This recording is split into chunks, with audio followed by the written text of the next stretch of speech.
Hello hi guys, मेरा नाम है ज्योति और आपका मेरे चैनल एक्चुअली अकेडमी पे स्वागत है। और आज हम पढ़ने वाले हैं जनेंद्र कुमार जी की कहानी पाजेब।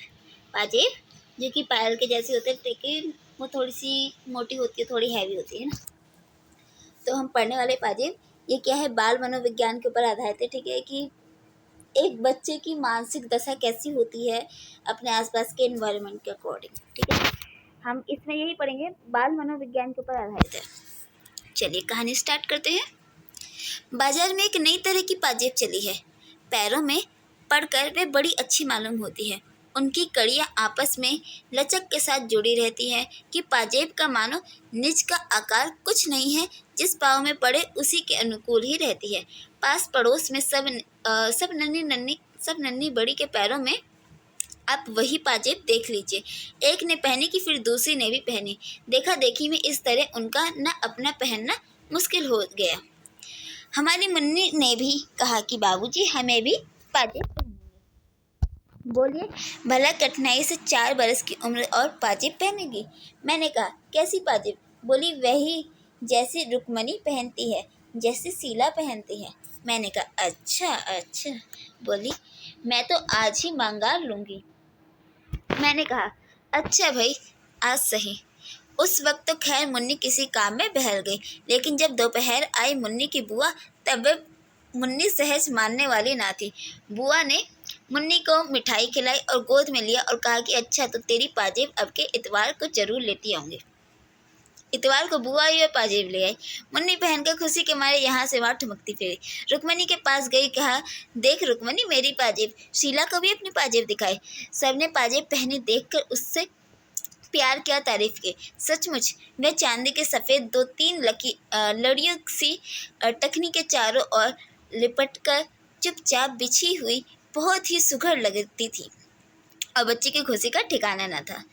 और हमारे महाशय आशुतोष, जो मुन्नी के बड़े भाई थे, पहले तो मुन्नी को सजी पजी देख कर बड़े खुश हुए। वे हाथ पकड़कर अपनी बड़ी या मुन्नी को पाजेब सहीती दिखाने के लिए आसपास ले गए। मुन्नी की पाजेब का गौरव उन्हें अपना भी मालूम होता था। वे खूब हंसे और ताली पीटते, लेकिन थोड़ी देर बाद वे ठुमकने लगे कि मुन्नी को पाजेब दी, सो हमें भी बाईसाइकिल लेंगे।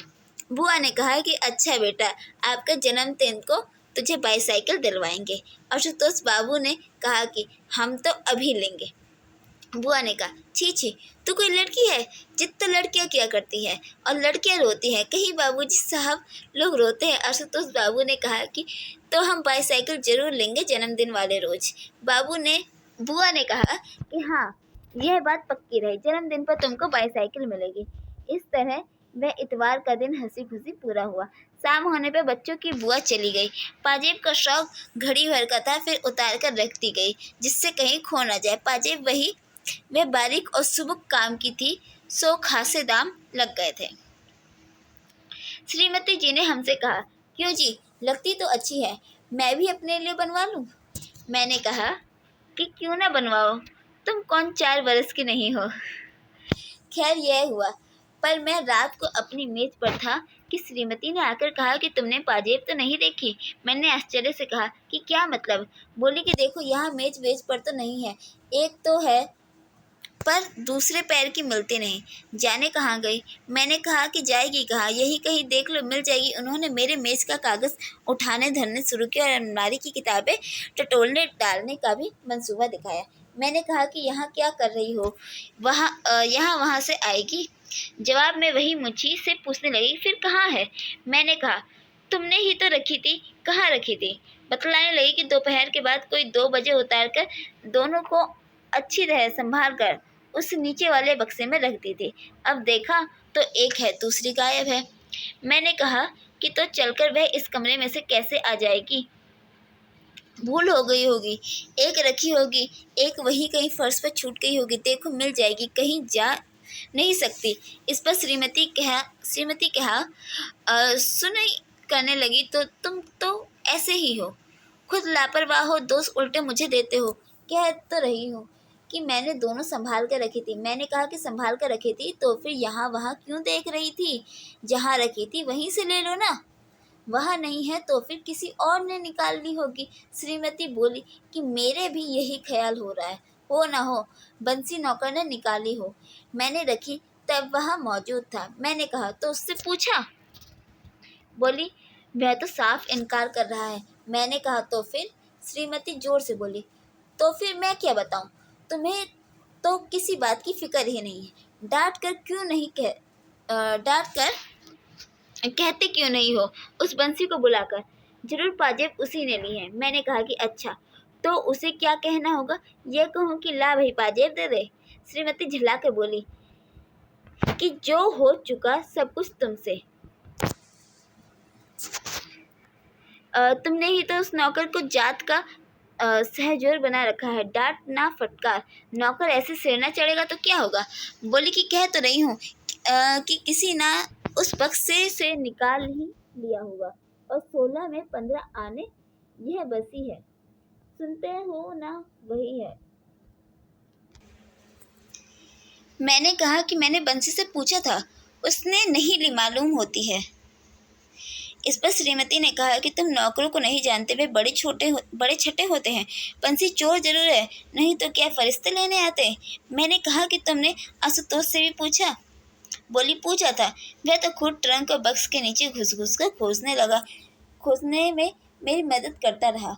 वह नहीं ले सकता। मैंने कहा उसे पतंग का बड़ा शौक है। बोली कि तुम तो उसे बताते बरतते कुछ हो नहीं, उम्र होती जा रही है, वह हो ही रह जाएगा, तुम ही हो उसे पतंग की शह देने वाले। मैंने कहा कि जो कहीं पाजेब ही पड़ी मिल गई हो तो? बोली नहीं नहीं, मिलती तो वह बता न देता। खैर बातों बातों में मालूम हुआ कि उस शाम आशुतोष पतंग और डोर का पन्ना नया लाया है। श्रीमती ने कहा कि यह तुम ही हो जिसने पतंग की उसे इजाज़त दी है। बस सारे दिन पतंग पतंग, यही नहीं कि कभी उसे बिठाकर सबक की भी कोई बात पूछो। मैं सोचती हूँ कि एक दिन तोड़ ताड़ दूँ उसकी सब डोर और पतंग। मैंने कहा खैर छोड़ो, कल सवेरे पूछताछ करेंगे। सवेरे बुलाकर मैंने गंभीरता से उससे पूछा क्यों बेटा, एक पाजेब नहीं मिली, तुमने तो नहीं देखी? वह गुम हो गया जैसे नाराज हो। उसने सिर हिलाया कि नहीं, उसने नहीं ली, पर मुंह नहीं खोला। मैंने कहा कि देखो बेटे, ली हो तो कोई बात नहीं, सच बता देना चाहिए। उसका मुंह और भी फूल आया और वह गुमसुम बैठा रहा। मेरे मन में उस समय तरह तरह के सिद्धांत आए। मैंने स्थिर किया कि अपराध की प्रति करुणा ही होनी चाहिए, रोष का अधिकार नहीं है। प्रेम से ही अपराध वृत्ति को जीता जा सकता है, आतंक से उसे दबाना ठीक नहीं। बालक का स्वभाव कोमल होता है और सदा ही उससे स्नेह से व्यवहार करना चाहिए इत्यादि। मैंने कहा कि बेटा आशुतोष, तुम घबराओ नहीं, सच कहने में घबराना नहीं चाहिए। ली हो तो खुलकर कह दो बेटा, हम कोई सच कहने की सजा थोड़े ही दे सकते हैं, बल्कि बोलने पर तो इनाम मिला करता है। आशुतोष तब बैठा सुनता रहा। उसका मुंह सूज गया था। वह सामने मेरी आंखों में नहीं देख रहा था। रह रहकर उसके माथे पे बल पड़ रहे थे। क्यों बेटे, तुमने ली तो नहीं? उसने सिर हिलाकर क्रोध से अस्थिर और तेज आवाज में कहा कि मैंने नहीं ली, नहीं ली, नहीं ली। यह कहकर वह रोने को हो आया, पर रोया नहीं, आंखों में आंसू रोक लिए। उस वक्त मुझे प्रतीत हुआ उग्रता दोष का लक्षण है। मैंने कहा देखो बेटा, डरो नहीं, अच्छा जाओ ढूंढो, शायद कहीं पड़ी हुई वह पाजेब मिल जाएगी तो हम तुम्हें इनाम देंगे। वह चला गया और दूसरे कोने जाकर पहले तो एक कोने में खड़ा हो गया। कुछ देर चुपचाप खड़े रहकर वह फिर यहाँ वहाँ पाजेब की तलाश में लग गया। श्रीमती आके बोली, आशु से तुमने पूछ लिया, क्या ख्याल है? मैंने कहा कि संदेह तो मुझे होता है, नौकर का तो काम है ये नहीं। श्रीमती ने कहा नहीं जी, आशु भला क्यों लेगा? मैं कुछ बोला नहीं। मेरा मन जाने कैसे गंभीर प्रेम के भाव से आशुतोष के प्रति उमड़ रहा था। मुझे ऐसा मालूम होता था कि ठीक इस समय आशुतोष को हमें अपनी सहानुभूति से वंचित नहीं करना चाहिए, बल्कि कुछ अतिरिक्त स्नेह इस समय बालक को मिलना चाहिए। मुझे यह एक भारी दुर्घटना मालूम होता था कि अगर आशुतोष ने चोरी की है तो उसे इसका इतना दोष नहीं है, बल्कि यह हमारे ऊपर बड़ा भारी इल्ज़ाम है। बच्चे में चोरी की आदत भयावह हो सकती है, लेकिन बच्चे के लिए वैसी लाचारी उपस्थित हो जाए, यह और भी कई भयावह है। ये हमारी आलोचना है, हम उस चोरी से बरी नहीं हो सकते। मैंने बुलाकर कहा, अच्छा सुनो, देखो मेरी तरफ देखो, ये बताओ कि पाजेब तुमने छुन्नू को दी है ना? वह कुछ देर नहीं बोला, फिर उसके चेहरे पर रंग आया और गया। मैं एक एक छाया ताड़ना चाहता था। मैंने आश्वासन देते हुए कहा कि डरने की कोई बात नहीं है। हाँ हाँ बोलो, डरो नहीं। ठीक बताओ बेटे, कैसे हमारा सच्चा बेटा है? मानो बड़ी कठिनाई के बाद उसने अपना सिर हिलाया। मैंने बहुत खुश होकर कहा कि दी है ना छुन्नू को? उसने सिर हिला दिया। अत्यंत संतावना के स्वर में स्नेहपूर्वक मैंने कहा कि मुंह से बोलो, छुन्नू को दी है? उसने कहा हाँ। मैंने अत्यंत हर्ष के साथ दोनों बाहों में लेकर उसे उठा लिया। कहा कि ऐसे ही बोल दिया करते हैं अच्छे लड़के। आशु हमारा राजा बेटा है। गर्व के भाव से उसे गोद में लिए लिए मैं उसकी माँ की तरफ गया। उल्लासपूर्वक बोला कि देखो, हमारे बेटे ने सच कबूल किया है। पाजेब उसने छुन्नू को दी है। सुनकर माँ उसकी बहुत खुश हो आई। उसने उसे चूमा, बहुत शाबाशी दी और उसकी बधाइयाँ लेने लगी। आशुतोष भी मुस्कुरा आया, अगरचे उस एक उदासी भी उसके चेहरे से दूर नहीं हुई थी। उसके बाद अलग ले जाकर मैंने बड़े प्रेम से पूछा कि पाजेब छुन्नू के पास है ना? जाओ, मांग ला सकते हो उससे। आशुतोष मेरी ओर देखता हुआ बैठा रहा। मैंने कहा कि जाओ बेटे, ले आओ। उसने जवाब में मुंह नहीं खोला। मैंने आग्रह किया तो वह बोला छुन्नू के पास नहीं हुई तो वह कहाँ से देगा? मैंने कहा कि तो जिसको उसने दी होगी उसका नाम बताओ। सुनकर वह चुप हो गया। मेरे बार बार कहने पर वह यही कहता रहा कि पाजेब छुन्नू के पास ना हुई तो वह देगा कहाँ से? अंत में हार कर मैंने कहा कि वह कहीं तो होगी। अच्छा, तुमने कहाँ से उठाई थी? पड़ी मिली थी। और फिर नीचे जाकर वह तुमने छुन्नू को दिखाई? हाँ। फिर उसने कहा कि इसे बेचेंगे? हाँ। हाँ, कहाँ बेचने को कहा? कहाँ मिठाई लाएंगे? नहीं, पतंग लाएंगे। हाँ, सो पाजेब छुन्नू के पास रह गई है। हाँ, सो उसी के पास होनी चाहिए ना? यह पतंग वाले के पास होगी। जाओ बेटा, उससे ले आओ। कहना हमारे बाबूजी तुम्हें इनाम देंगे। वह जाना नहीं चाहता था। उसने फिर कहा कि छुन्नू के पास नहीं हुई तो कहाँ से देगा? मुझे उसकी जिद बुरी मालूम हुई। मैंने कहा कि तो कहीं तुमने उसे गाड़ दिया है? क्या किया? बोलते क्यों नहीं? वह मेरी ओर देखता रहा और कुछ नहीं बोला। मैंने कहा कुछ कहते क्यों नहीं? वह गुमसुम रह गया और नहीं बोला। मैं टपट कर कहा कि जाओ, जहाँ हो वहीं से पाजेब लेकर आओ। जब वह अपनी जगह से नहीं उठा और नहीं गया तो मैंने उसे कान पकड़ कर उठाया। कहा कि सुनते हो, जाओ पाजेब लेकर आओ, नहीं तो घर में तुम्हारा काम नहीं है। उस तरह उठाया जाकर वह उठ गया और कमरे से बाहर निकल गया। निकलकर बरामदे के एक कोने में रूठा मुंह बनाकर खड़ा रह गया। मुझे बड़ा शोभ हो रहा था। ये लड़का सच बोलकर अब किस बात से घबरा रहा है, यह मैं कुछ समझ न सका। मैंने बाहर आकर धीरे से कहा कि जाओ भाई, जाकर छुन्नू से कहते क्यों नहीं हो? अब पहले तो उसने कोई जवाब नहीं दिया, और जवाब दिया तो बार बार कहने लगा कि छुन्नू के पास नहीं हुई तो वह कहाँ से देगा? मैंने कहा कि जितने में उसने बेची होगी वह दाम दे देंगे। समझे ना जाओ तुम कह दो समझ ना जाओ तुम कहो तो। छुन्नू की माँ तो कह रही है कि उसका लड़का ऐसा काम नहीं कर सकता, उसने पाजेब नहीं देखी। जिस पर आशुतोष की माँ ने कहा कि नहीं, तुम्हारा छुन्नू झूठ बोल रहा है। क्यों रे आशुतोष, तुमने दी थी ना? आशुतोष ने धीरे से कहा, हाँ दी थी। दूसरी ओर से छुन्नू बढ़कर आया और हाथ फटकार कर बोला कि मुझे नहीं दी। क्यों रे, मुझे कब दी थी? आशुतोष ने जिद बात कर कह कि दी तो थी, कहा तो नहीं दी थी।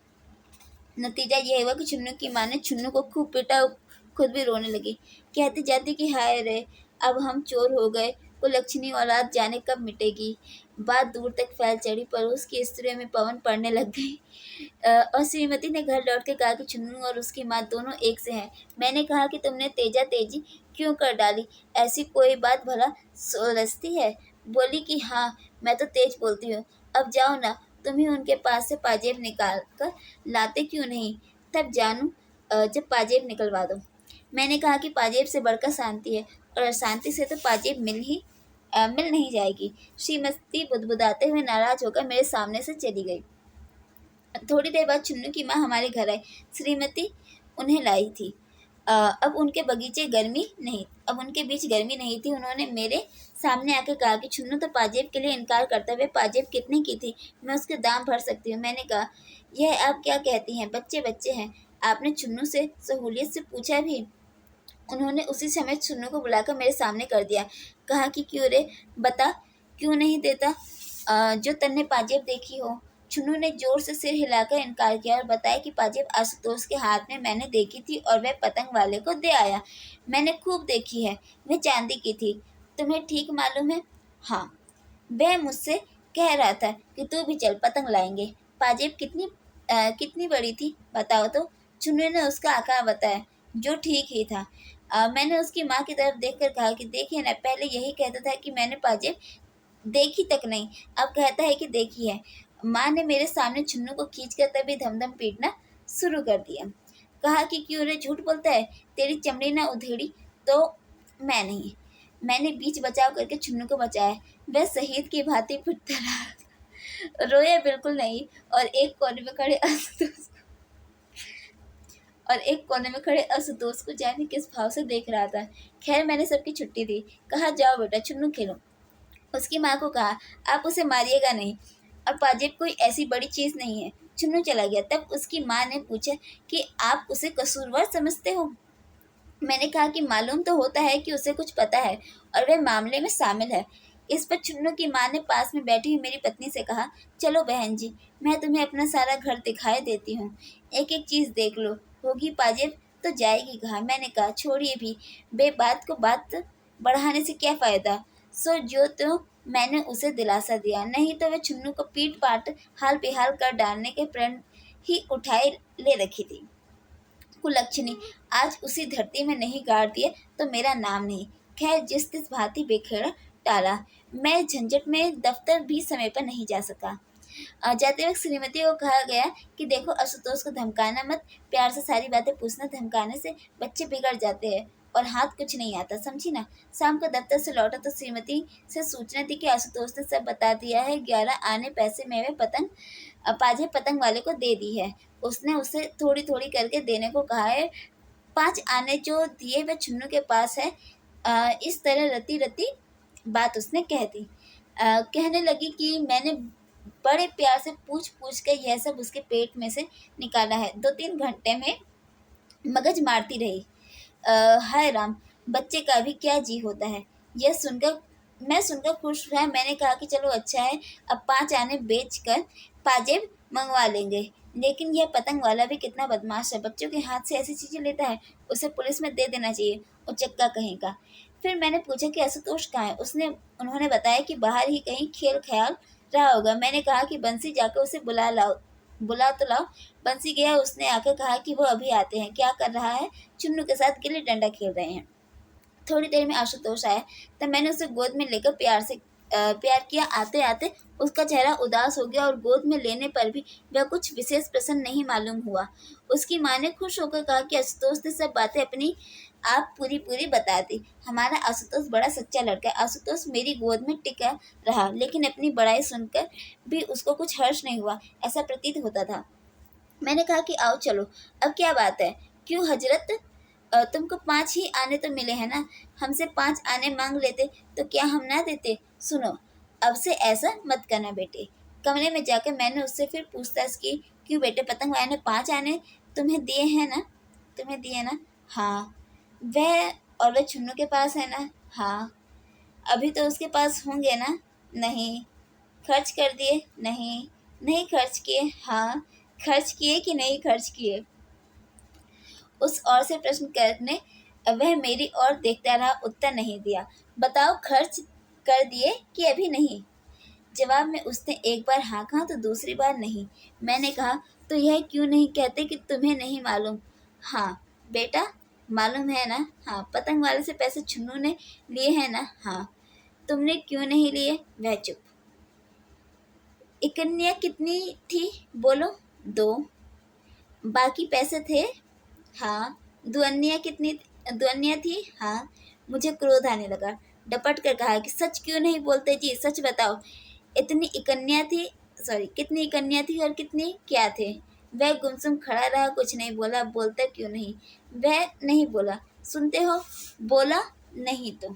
आशुतोष डर गया और कुछ नहीं बोला। सुनते नहीं मैं क्या कह रहा हूँ? इस बार भी वह नहीं बोला तो मैंने कान पकड़कर उसके कान खींच लिए। वह बिना आंसू लाए गुमसुम खड़ा रहा। अब भी नहीं बोलोगे? वह डर के मारे पीला हो गया, लेकिन बोल ही नहीं सका। मैंने जोर से बुलाया, बंसी यहाँ आओ। इनको लेकर जाकर कोठरी में बंद कर दो। बंसी नौकर उसे उठाकर ले गया और कोठरी में मूंद दिया। 10 मिनट बाद फिर उसे पास बुलाया। उसका मुंह सूजा हुआ था, बिना कुछ बोले उसके होंठ हिल रहे थे। कोठरी में बंद होकर भी वह रोया नहीं। मैंने कहा, क्यों रे, अब तो अक्ल आई। वह सुनता हुआ गुमसुम खड़ा रहा। अच्छा, पतंग वाला कौन सा है? दाईं तरफ का चौराहे वाला। उसने कुछ ओठों में बड़बड़ा दिया जिससे मैं कुछ समझ न सका। वह चौराहे वाला? बोलो। हाँ। देखो, अपने चाचा के साथ चले जाओ, बता देना कौन सा है, फिर उसे स्वयं भुगत लेंगे, समझते हो ना। यह कहकर मैंने अपने भाई को बुलाया, सब बात समझाकर कहा, देखो 5 आने के पैसे ले जाओ, पहले तुम दूर रहना। आशुतोष पैसे ले जाकर उसे देगा और अपनी पाजेब मांगेगा। अव्वल तो यह पाजेब लौटा ही देगा, नहीं तो उसे डांटना और कहना कि तुझे पुलिस के सुपुर्द कर दूंगा। बच्चों से माल ठगता है, समझते। नरमी की जरूरत नहीं है। और आशुतोष, अब जाओ, अपने चाचा के साथ जाओ। वह अपनी जगह पर खड़ा रहा, सुनकर भी टस से मस होता दिखाई नहीं दिया। नहीं जाओगे? उसने सिर हिला दिया कि नहीं जाऊंगा।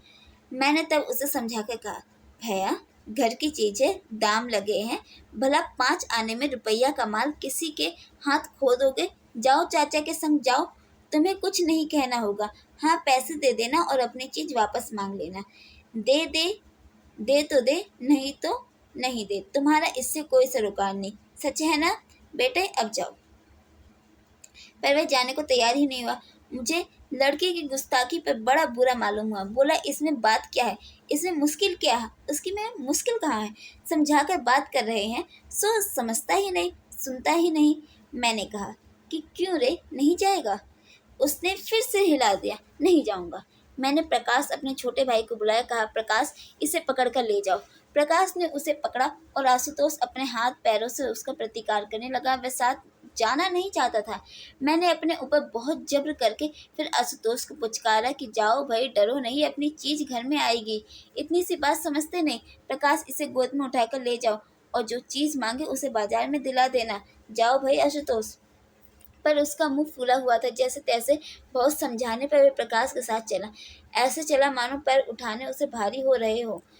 8 बरस का यह लड़का होने को आया, फिर भी देखो ना, किसी भी बात में उसमें समझ नहीं। मुझे जो गुस्सा आया कि क्या बतलाऊं, लेकिन यह याद करके गुस्से से बच्चे संभलने की जगह बिगड़ते हैं। मैं अपने को दबाता चला गया। खैर, वह गया तो मैंने चैन की सांस ली। लेकिन देखता क्या हूँ कि कुछ देर में प्रकाश लौट आया। मैंने पूछा, क्यों? बोला कि आशुतोष भाग आया। मैंने कहा कि अब वह कहाँ गया? वह रूठा खड़ा है, घर में नहीं आता, जाओ पकड़ कर तो लाओ। वह पकड़ा हुआ आया। मैंने कहा, क्यों रे, तू शरारत से बाज नहीं आएगा? बोल, जाएगा कि नहीं? वह नहीं बोला तो मैंने कसकर उसे 2 चांटे दिए। थप्पड़ लगाते ही वह एकदम चीखा और फौरन चुप हो गया और वैसे ही मेरे सामने खड़ा रहा। मैंने उसे देखकर मारे गुस्से से कहा कि ले जाओ इसे मेरे सामने से, जाकर कोठरी में बंद कर दो दुष्ट। इस बार वे आधा 1 घंटा बंद रहा। मुझे ख्याल आया कि मैं ठीक नहीं कर रहा हूँ, लेकिन जैसे कोई दूसरा रास्ता न दिखता था। मार पीट कर मन को ठिकाना देने की आदत पड़ गई थी और कुछ आभास न था। खैर, मैंने इस बीच प्रकाश को कहा कि तुम दोनों पतंग वाले के पास जाओ, मालूम करना कि किसने पाजेब ली है। होशियारी से मालूम करना, मालूम होने पर सख्ती करना। मुरव्वत की जरूरत नहीं है, समझे। प्रकाश गया और लौटने में बताया कि उसके पास पाजेब नहीं है। सुनकर मैं झल्ला आया। कहा कि तुमसे कुछ काम नहीं हो सकता, जरा सी बात नहीं हुई, तुमसे क्या उम्मीद रखी जाए। वह अपनी सफाई देने लगा। मैंने कहा, बस तुम जाओ। प्रकाश मेरा बहुत लिहाज मानता है। वह मुंह डालकर चला गया। कोठरी खुलवाने पर आशुतोष को फर्श पर सोता पाया। उसके चेहरे पर अब भी आंसू नहीं थे। सच पूछो तो मुझे उस समय बालक पर करुणा हुई, लेकिन आदमी में एक ही साथ जाने क्या क्या विरोधी भाव उठते हैं। मैंने उसे जगाया। वह हड़बड़ा कर उठा। मैंने कहा, कहो क्या हालत है? थोड़ी देर तक वह समझा ही नहीं, फिर शायद पिछला सिलसिला याद आया गया। झट उसके चेहरे पर वही जिद, अकड़ और प्रतिरोध के भाव दिखाई देने लगे। मैंने कहा कि या तो राजी राजी चले जाओ, नहीं तो इस कोठरी में फिर बंद किए देते हो। आशुतोष पर इसका विशेष प्रभाव पड़ा हो ऐसा मालूम नहीं हुआ। खैर, उसे पकड़ कर लाया और समझाने लगा। मैंने निकाल कर उसे 1 रुपया दिया और कहा, बेटा, इसे पतंग वाले को दे देना और पाजेब मांग लेना, कोई घबराने की बात नहीं है, तुम समझदार लड़के हो। उसने कहा कि जो पाजेब उसके पास नहीं हुई तो वह कहाँ से देगा। इसका क्या मतलब? तुमने कहा ना कि 5 आने पाजेब दी है, ना हो तो छुन्नू को भी साथ ले जाना, समझे? वह चुप हो गया। आखिर समझाने पर जाने को तैयार हुआ। मैंने प्रेम पूर्वक उसे प्रकाश के साथ जाने को कहा। उसका मुंह भारी देखकर डांटने वाला ही था कि इतने में सामने से उसकी बुआ दिखाई दी। बुआ ने आशुतोष के सिर पर हाथ रखकर पूछा कि कहाँ जा रहे हो? मैं तो तुम्हारे लिए केले और मिठाई लाई हूँ। आशुतोष का चेहरा रूठा ही रहा। मैंने बुआ से कहा कि उसे रोको मत, जाने दो। आशुतोष रुकने को उधर था। वह चलने में आनाकानी दिखाने लगा। बुआ ने पूछा क्या बात है? मैंने कहा कोई बात नहीं है, जाने दो उसे। पर आशुतोष मचलने पर आ गया। मैंने डांट कर कहा प्रकाश इसे ले जाओ। ले सॉरी मैंने डांट कर कहा प्रकाश इसे ले क्यों नहीं जाते हो? बुआ ने कहा कि क्या बात है, क्या बात है? मैंने पुकारा बंसी तू भी साथ जा। बीच से लौटने ना पाए, सो मेरे आदेश पर दोनों आशुतोष को जबरदस्ती उठाकर सामने से ले गए। बुआ ने कहा क्यों उसे सता रहे हो? मैंने कहा कि कुछ नहीं, जरा यूं ही। फिर मैंने उनके साथ इधर उधर की बातें ले बैठा। राजनीति राष्ट्र की नहीं होती, मोहल्ले में भी राजनीति होती है। यह भार स्त्रियों पर टिकता है। कहाँ क्या हुआ, क्या होना चाहिए इत्यादि चर्चा स्त्रियों को लेकर रंग फैलाती है। इसी प्रकार कुछ बातें हुई। फिर छोटा सा बक्सा सरकार को बोली इसमें वह कागज है जो तुमने मांगे थे। और यहाँ यह कहकर उन्होंने अपने बास्केट की जेब में से हाथ डाल के पाजेब निकाल कर सामने की, जैसे सामने बिच्छू हो। मैं भयभीत भाव से कह उठा कि यह क्या है? बोली यह उस रोज भूल से यह एक पाजेब मेरे साथ चली गई थी। गैस यहाँ पे कहानी खत्म हो जाती है। पूरी कहानी का जो सस्पेंस है ना, लास्ट के इन एक पैराग्राफ में है, जहाँ पे उसकी बुआ आती है और कहती है कि ये जो पाजेब है मेरे साथ गलती से चली गई थी। और बेचारे बच्चे को इतना टॉर्चर किया है भगवान, जबरदस्ती। उसकी इच्छा नहीं थी फिर भी उसके मुंह से बुलवाया कि बोल हाँ हाँ हाँ हाँ, और वो बेचारा बच्चा हाँ हाँ करता रहा। देखो कितना है भगवान, सच्ची में कितनी बाल मनोविज्ञान के ऊपर आधारित है। ठीक है, एक बच्चे की इच्छा ना होते हुए भी जबरदस्ती उसे इतना टॉर्चर किया जा रहा है, उसके ऊपर इतना प्रेशर डाल दे कि बच्चा ना चाहते हुए भी हाँ बोल रहा है। देखो क्या स्टोरी, देखो कितनी अच्छी जनीन कुमार जी की पाजेब। ठीक है, आशा करते हैं आपको पसंद आई होगी। एंडिंग में इसका बहुत अच्छा ट्विस्ट निकलता है।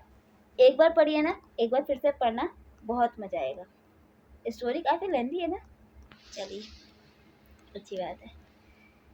ओके चलिए, कहानी खत्म होती है। जयंत कुमार की है, पाजेब है। ठीक है, बाय बाय, टेक केयर।